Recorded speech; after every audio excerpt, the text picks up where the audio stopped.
So today's the release of Christopher Nolan's new movie, Inception, starring Leonardo DiCaprio, Joseph Gordon-Levitt, Ellen Page, and Cillian Murphy. Christopher Nolan, the director of The Dark Knight, Memento, and Batman Begins, made a movie starring Leonardo DiCaprio, Joseph Gordon-Levitt, Ellen Page, and Cillian Murphy. And it came out today. And I saw it. And I'm about to review it. Like, the excitement is like burning my body. Like, I am not in appropriate clothing to do this review. That's more like it. Why is there a hole right there? Hi. Inception was like my most anticipated movie of the year. The whole spanking year. It's the summer, you know, whatever. But anyways, I was so excited for this movie. I didn't go to the midnight showing or anything, assuming there was a midnight showing, because I was out of town this week. I was at a camp. A camp.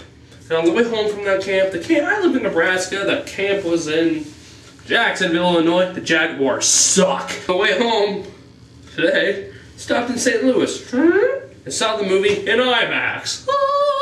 How was the movie? Let me tell you. It was good. Now, by the trailers and everything, I still wasn't really sure what this movie was about. Yeah, something about dreaming, and something about stealing things from those dreams, and something about going into people's other dreams, and something called Inception. I still wasn't sure, I was confused. Like, the first 10 minutes into this movie, yeah, I finally got it. Just let me tell you, this movie is mind molesting, alright? It is so confusing, it is so complicated, it is so... Writing is just amazing, because it is so out there. Like, how did people come up with this crap? There's just so many good ideas in this movie, just so much of this story, and, you know, some of it could have just played a bigger part. You know, there didn't really need to be as much as there was, but at the same time, it is just so creative and so intelligent. You know, it's definitely a movie you gotta think. And when you do that, you know, you really do appreciate, you know, the intelligence behind this movie. It is a very, very, very excellent script, and it, like, transitions to film perfectly. This story is so original and so well written and just so interesting that just hearing characters talk back and forth, you know, about it is, like, amazing to watch. It is so much fun. Either people are floating or buildings are being folded, you know, crap, or there's just like some great dialogue or really interesting conversations. I'm not gonna like call this movie, you know, the greatest film ever made, completely flawless, like I've heard from a lot of people. I won't say that I was completely in all caps satisfied, because Christopher Nolan and some of his other films, I saw some better human drama and conflicts, you know, between characters, which I was kind of expecting more of. We have Joseph Gordon-Levitt, Ellen Page, and Tom Hardy, and, you know, a couple other people, and, you know, they're just a team, you know, nothing really else to it, you know, they just work together, you know, save the day, and, you know, kind of one of the big plot points in the end I thought was kind of too convenient for them, but, you know, whatever, I'm just saying that's it. You know, there's nothing really to it. You know, they're just a team, they work together, you know, and I was kind of expecting, you know, more to it, but, you know, Marion Cotillard, or whatever the heck you say her name, you know, is in there to, you know, supply some of the other extra oomph I'm talking about, which she does a great job. That's a great area of the story. Very complex film, lots of layers of the story. So yeah, I do think it could have been better, I'm sorry, but it was still a great film. I did love it. Just sometimes the film just kind of felt like it was just the concept. You know, like not really, you know, like the characters that we love, we follow through like a story. Just, you know, it's just like a display of this concept that they came up with. But still at the same time, I love this movie.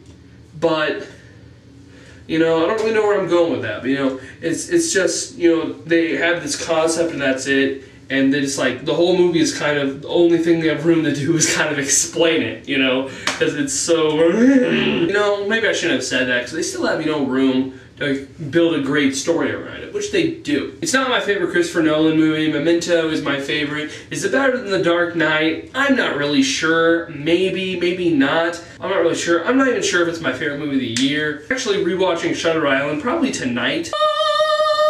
After I watch that, I will see which one I like more, you know, which Leonardo DiCaprio going crazy over his wife and having a hallucination movie of 2010 that I like more. I'll basically say, yeah, I did put it as my favorite movie of the year, but I am rewatching Shutter Island, so there's a slight chance that I'm going to go, you know what, I like Shutter Island more, but, you know, Right now I do have Inception as my favorite, don't shoot me. I am most likely actually seeing Inception again, because like I told you I saw it out of town and everything, and my girlfriend wants to see it, so I'll probably see it with her this week, and I might like it a lot more, but still I did love it. Great film, did not disappoint, did not fully give me the epic masterpiece of a lifetime that I wanted, but it was still a great film. Joseph Gordon-Levitt needs more roles. I freaking love that guy to death. He's seriously one of my favorite actors. And like, he's been in like one movie with a big role, but I don't care. He's so awesome. I don't even know why I think he's so awesome, but he is. Great film, like I said, but there are often just tastes of things that there weren't enough of. And like, you know, the film and the marketing aspect of everything really sells the city being upside down and the buildings folding and all that. There's about one scene of that. Yeah, you know, it's like when first Ellen Page walks in there, she's like, ooh, cool. You know, that's it. Not really much of that. More of that would have been cool. But still a great film. Christopher Nolan is a god of cinematic proportions. So I'm going to give it a 9.5 out of 10.